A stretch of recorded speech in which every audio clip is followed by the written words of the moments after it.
сайн байцгаана уу? Сэтгэл зүйч Сувтаа байна.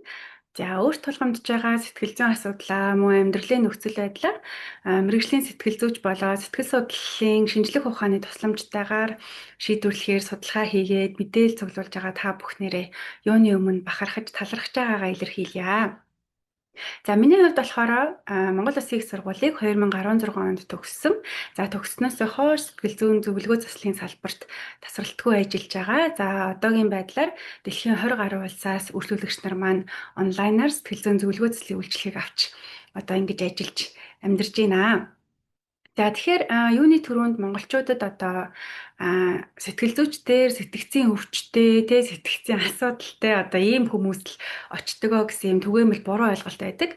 Гэтэл одоо хүний сэтгэл гэдэг байгаа эрхтэн маань бодол, мэдрэмж, сэтгэл хөдлөл, үйлдэл гэсэн одоо ийм зүйлсээс бүрдчихэд нүдэнд харагдаж гарт баригдахгүй одоо ийм зүйл байдаг. Тэгэхээр нөгөө одоо 21-р зууны мэдээллийн технологи их хөгжсөн энэ нөхцөл байдалд сэтгэл зүйчтэй уулзаж бодол мэдрэмжээ ил тусгаж харах, өөрсдийнхөө бодол мэдрэмжийг үнэлэх гэдэг маань өдөр тутмын энгийн одоо үйлчилгээнүүдийн ингээд нэг байгаад байгаа. За тэгэхээр миний хувьд болохоор одоо сэтгэл зүйн зөвлөгөөнд хамрагдж байгаа үйлчлүүлэгчдтэй одоо багц уулзалтуудыг санал болгодог. За яагаад багц уулзалтуудыг ингээд санал болгодог вэ гэхээр хэрвээ та бүхэн вебсайт дээр маань ингээд харах юм бол оншилгооны багц 4 удаагийн уулзалт, сэтгэл зүйн зөвлөгөөний багц нь 10-аас 24 удаагийн уулзалт, сэтгэл заслын багц нь жилээрээ одоо ингээд байхаар сонгохоор байгаа. За учир юунд байна вэ гэхээр сэтгэл зүйч бол одоо өөрийнхөө сэтгцээр мэдээж ингээд ажиллаа хийдэг. Тэгээд лам бөө биш тийм ээ. Тийм учраас одоо сэтгэл зүйн зөвлөгөөнд ирлээ энэ хүн ийм харцтай юм байна. Одоо ийм л хүн байж таараа гэсэн одоо ийм дүгнэлттэй ийм одоо өмнө нь таамагласан ийм зүйлс байх нь бол зөвлөгөөнд сөргөөр нөлөөлдөг.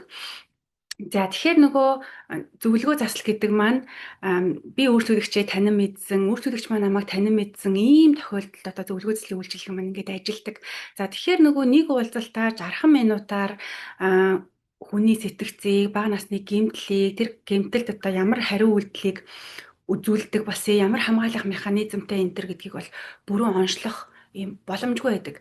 Тэгэхээр миний хувьд яадаг вэ гэхээр дөрвөн орчим уулзалтанд тухайн хүний сэтгцийн бүрдлийг тодорхойлох, ерөнхийдөө ямар хуу хүчтэй гэмтлүүд авсан бэ, тэрэнд ямар хуу хамгаалах механизмаар хариу үйлдэл үзүүлдэг болсон бэ, цөм мэтгэл нэмшлэл нь ямар вэ гэдгийг дөрвөн хүртэлх удаагийн уулзалтаар онцлох, тодорхойлох одоо ийм уулзалтыг санал болгодог.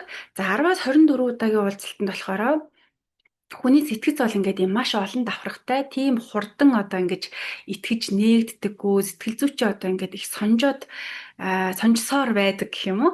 За тэгэхээр нөгөө 10-аас 24 удаагийн уулзалтанд ерөнхийдөө яадаг вэ гэхээр сэтгэл зүйч юм тусгах техник буюу сэтгэл зүйн зөвлөгөө заслын үе шатээр ярих юм бол ухамсарлах үе шатыг ерөнхийдөө бол одоо энэ 10-аас 24 удаагийн уулзалтанд хийдэг. Өөрөөр хэлэх юм бол надад ийм одоо түгээмэл ертөнцийг тодорхойлдог юм цөм итгэл үнэмшил байдаг юм байна. Би энэ дээрээ тулгуурлаад хүмүүсийг, ертөнцийг ингэж дүгндэг юм байна. Иннээсээ болоод би ийм үйлдэлүүдийг хийдэг юм байна гэдгийг ухамсарлаж өөрийгөө тодорхойлох. Энэ нь сэтгэл зүйчид нээлттэй, үйлчлүүлэгчид ийм нээлттэй тодорхой ийм шилэн харилцаа гэдэг нөгөө тогтдог. За харин одоо жил болон 6 сар болно одоо түүнээс дээш жилийн одоо уулзалт тэрнээс дээш зарим тохиолдолд бол ингээд 3 4 5 жил хүртэл сэтгэл заслын үйлчилгээ ингээд үргэлжилдэг. За тэгэхээр нөгөө засал гэдэг маань яг юуг хэлээд байгаа юм бэ гэхээр яг одоо ингээл нийгэмдтэй ингээл сэтгэл зүйч ба сэтгэл засал хийхгүй өнтер гэл бас нилээн одоо юм буруу зүрх ойлголтод бас нилээдгүй байна. Тэгэхээр ингээд заслын аюул олон төрлийн ингээд аргууд байдаг. Танин мэдхүү зан үйлийн сэтгэл засал, психодинамик сэтгэл засал, аналитик сэтгэл засал, гештальт сэтгэл засал гэдэг маш олон төрлийн ингээд заслын аргууд ингээд байдаг. Зөвхөн нэг аргаар л хүний сэтгэц бол засагддаг гэсэн юм бол байхгүй. Тухайн үйлчлүүлэгчийн юутай холбоотой мэдрэмжэн дээр аль заслын арга нь ашиглах нь ажиллах нь гэдэг нь бол үйлчлүүлэгчээс хамаарат тэгээд үйлчлүүлэгчийн авсан үйл явдлаас авсан мэдрэмжээс хамаарат ингээд харилцан ялгаатай. За тэгэнгүүт нөгөө засалч нь одоо зөвхөн сэтгцийн эмчил хийдэг юм уу одоо яадгийн ийдгийг ингээд харах юм бол заримдаа бол ингээд найзын үг ч гэсэндээ нэг бодлыг зассан тохиолдол байдаг тийм ээ. Заримдаа дууны үг ч юм уу дууны ай хүний нэг сэтгэл хөдлөлийг зассан тохиолдол байдаг. А тэгэхээр сэтгэл засал гэдэг байгаа чи яг юу хэлээд байгаа юм бэ гэхээр энэ онол тус бүрээрээ хүний сэтгцийн бүрдлийг тодорхойлж байгаа юм бүрдлүүд байгаа даа. Тэгэхээр тэр бүрдлүүдтэй нь ажилтдаг ийм нөгөө нэг а засал олгоны чинь аргууд нь ингээд нөгөө ялгаатай. За тэрнээсээ гадна бас сэтгэл зүйчийн ажиллах туршлага бас ингээд харилцсан адилгүй байдаг. За тэгэхээр нөгөө сэтгэл засал маань зөвхөн одоо сэтгэл засалч хийн ингэн тэгнэ гэхээсээ илүүтэйгээр ерөөсөө бүх сэтгэл заслын аргуудын эцсийн үр дүн нь л тухайн хүн өөрөө өөрчлөгдөх байдаг. Одоо нэг тийм засаал байгаа юм бол ингээд нөгөө бас биш л дээ. Үг нь одоо жоохон тийм хүнд. Хамгийн гол нь юу вэ гэхээр тухайн хүний мөн чанар өөрчлөгдөх, ертөнцийг харж байгаа, тайлбарлаж байгаа бодол өөрчлөгдөх, итгэл үнэмшил нь өөрчлөгдөх.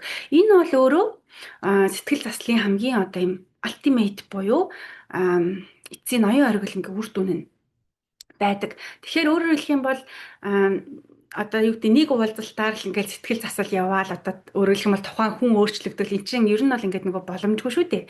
Тэгэхээр нөгөө заслын үе шат маань ямар үе шат байдаг вэ гэхээр нэгдүгээрт нь бол өөрийгөө одоо нөгөө ухамсарлах сэтгцээ тодорхойлох танин мэдих одоо ийм үе шат гэдэг ухамсарлах үе шат гэж ерөнхийдөө бол хэлдэг. Хоёрдугаарт нь энэ үе шат ерөнхийдөө бол дунджаар яг өөрчлөгчийн өөрийнх нь хурд те өөрийнх нь ажиллаж байгаа хэв загвар энтрээс хамаарат бас ингээд ялгаатай. Гэхдээ ерөнхийдөө 3-6 сар орчим ингээд үргэлжилдэг. За тэрний дараа болохоор би чи ингээд нөгөө бага насны гэмтлүүдийг харсан чинь аав ээж минь надтай харьцажсэнийг ингээд харсан чинь ийм гэмтэлтэй юм байна. Энд ингэж би хариу үйлдэл үзүүлээд ийм би хамгаалах механизмтай болсон юм байна. Энтэр гэдгийг ухамсарлаад ингээд тодорхой болчих юм бол тэгвэл энэнд та сэтгэл хангалуун биш байгаа юм байна. Энд дургүй байгаа юм байна. Тэгвэл та ямар одоо ийм өөрөө өөрийгөө харахыг байхыг ингээ хүсэж байгаа юм бэ гэдгийг нээж илрүүлэх одоо discover хийх буюу шинээр одоо ингээ тодорхойлох үе шат нь заслын 2 дугаар үе шат байдаг. За энэ үе шат бас ерөнхийдөө бол 3-6 сар ингээд дунджаар ингээд үргэлжилдэг мэдээж үргэлжлэхээс хамаарна. За 3 дахь үе шат нь болохоор ийм шинэ арга замуудад би ингээд дуртай байгаа юм байна. Би өөрийгөө ийм байдлаар мэдрэх дуртай юм байна. Би өөрийгөө ийм хүн байгаасаа гэж ингээ хүсдэг юм байна гэдэг тодорхой болчих юм бол тэр үйлдэлийг, тэр хэв загварыг дадуулах, төлөвшүүлэх үе шат гэж одоо 3 дахь үе шат байдаг. Тэр үе шат болохоор ерөнхийдөө маш удаан үргэлжилдэг. Нэг л мэдсэн чинь багийнхаа одоо гэмтлийн хариу үйлдэлээр ингээд хариу үйлдэл үзүүлсэн байгаад байдаг. Тэр одоо нөгөө халтрах гэх юм уу, шантрах гэх юм уу энэ явцад бол сэтгэл засалж одоо ингээд замчилж хоёлаа энэ дээр явж исэн те та уг нь энэ дуртай байсан те гэдэг одоо энийг тодорхойлж зоригжуулж өгчээдгаараа одоо өөрчлөгдөх тууштай явцыг дэмждгээрээ сэтгэл засгийн үйлчилгээ маань ийм үр дүнтэй гэх юм уу давуу талтай байдаг байгаа. За тэгэхээр та бүхэн одоо сэтгэл заслын үйлчилгээг их тийм зөвөр ойлгож, зөвөр судлан танин мэдэж үйлчилгээгээ ингээд сонгох шаардлагатай. За мэдээж нөгөө сэтгэл зүйн зөвлөгөөнд ингээл төлбөрөө төлөөлөх хаячвал би өөрчлөгдчихнэ гэсэн юм байхгүй шүү дээ. Өөрөөр хэлэх юм бол сэтгэл зүйн зөвлөгөө засал ажилтдаг ийм зөвлөгөөний алтан гурвалжин гэж байдаг. За тэр болохоор ямар гурвалжин байдаг вэ гэхээр хоёр суур нь болохоор үйлчлүүлэгч, сэтгэл зүйч, сэтгэл засалж байдаг. Орой нь болохоор асуудал байдаг. Өөрөөр хэлэх юм бол сэтгэл зүйч одоо юу гэдэг нэг асуудал гэж харж илаа. Тэгэхээр тэр асуудал нь мэдээж нөгөө сэтгэл зүйч өөрөө пат хийдэл тавьчихж байгаа юм биш шүү дээ. Үйлчлүүлэгчийн зүгээс одоо нөгөө шилэн тий өөрөөр хэлэх юм бол үйлчлүүлэгч энэ миний хувьд асуудал байгаа даа. Үнэхээр асуудал мөн байна уу? Ямар үр дагаврууд гарсан бэ гэдгийг тодорхой болгоод тэр асуудлын төлөө сэтгэл зүйч хичээхтэй арга судлах энэ чинь нөгөө айгүй тийм ганцаарчилсан ийм VIP үйлчилгээ байгаад байгаа шүү дээ. Хүн болгоны сэтгэлийн бүтэц чинь юм адилгүй. Хүн болгон тохирдог арга гэж юу нь бол байхгүй. Сэтгэл зүйч чинь энэ энэ мэдрэмж юм байна л да. За энийг яадаг юм байна, тэгдэг юм байна гэж ингээд тасралтгүй судалж идэг. Тэгэхээр сэтгэл зүйчийн зүгээс одоо ийм инпут буюу ингэж ажиллая, тэгэж ажиллая гэсэн одоо ийм хичээлттэй мэрэлттэй арга барил судалсан ийм хандлагатай. Нөгөө талаас үйлчлүүлэгч маань өөрөө даалгавраа сайн хийдэг, өөрөө өөрийнхөө сэтгэлийн дотоод ажлаа ажигладаг, энэ даалгавруудаа сайн хийж, энэ асуудлаа шийдэх гэсэн хичээл зүтгэл ирмэлцэлтэй байж энд нөгөө сэтгэл засал буюу өөрчлөлт явагддаг байгаад байгаа. Тэгэхээр одоо сэтгэл зүйчдэр одоо жишээлбэл өө та шийдэдэг би нөхрөөсөө салах уу яах вэ? Та шийдэдэг гэсэн одоо ийм нөгөө нөхцөл байдал зөвлөгөөнд юусоо байдаггүй. Тэр байтугай үйлчлүүлэгчтэй нөгөө заахыг, зөвлөхийг сэтгэл зүйн зөвлөгөөнд ингээд хориглдог. Өөрөөр хэлэх юм бол одоо үйлчлэгч нь ямар нэгэн гэмтэлтэй ер нь бол яг хөө бид нар нөгөө гэмтлээс үүдэлтэй ингээд нөгөө хамгаалах механизмтай болсон байдаг. Тэгэнгүүт нөгөө яг тэр гэмтэлчин идэх процессыг бас ингээд онлоороо загварчилсан байдаг байхгүй юу? Тэгэнгүүт тэр загварчилсан ямар тохиолдолд энэ идэгрэл ингээд тухайн үйлчлэгчид мэдрэгддэг вэ гэхээр биеэ даасан, тусгаар тогтносон одоо энэ хувийн хариуцлага үүрж байгаа энэ тохиолдолд нөгөө идэгрэл мэдрэгддэг байгаад байгаа. Гэтэл өөрчлөлөгчтэй ингээл заагаад амьдралыг шийдээд байдаг сэтгэл зүйч бол өөрчлөлөгчийн идэгрэлд дэмжихгүй байна. Идэгрэлд чиглүүлэхгүй байна гэсэн үг байгаа байхгүй юу? Тэгэхээр сэтгэл зүйн зөвлөгөө бол ерөөсөө юм нөгөө заадаг өөрчлөлт бол мэдээж ерөөсөө биш. Гэхдээ мэдээж нөгөө зарим тохиолдолд сэтгэл зүйн боловсрол олгох одоо үйлчилгээ бол зөвлөгөөнд байдаг. Зөвлөгөөний нэг уулзалт жишээлх юм бол ингээл презентацийн тэгээд өөрчлөлөгчтэй одоо эдгэрэл гэдэг чинь энэ байхгүй юу, гэмтэл чинь ингэж үүсдэг байхгүй юу, ингээд эдгэрдэг байхгүй юу гэд нөгөө зөвлөгөөний мапыг те одоо газрын зургийг өөрчлөлөгчтэй тодорхой болгох. Өөрчлөлөгч нь энэчнээс би ингэж яваад эдгэрх юм бэ штэ гэдэг юм оргил чинь ингээд нөгөө сэтгэл зүйчэд ч тодорхой, өөрчлөлөгчөд ч ингээд тодорхой байж ах ёстой. Тэгэхээр нөгөө сэтгэл зүйн зөвлөгөө гэдэг маань өөрөө тийм заадаг, тэ өөрчлөлт төлбөрөө төлжүүл ингээд өөрөө идэгчдэг үйлчилгээ ингээрс биш. Нийлээ ийм нөгөө сорилттой, мэрэлттэй ийм үйлчилгээ ингээд байдаг.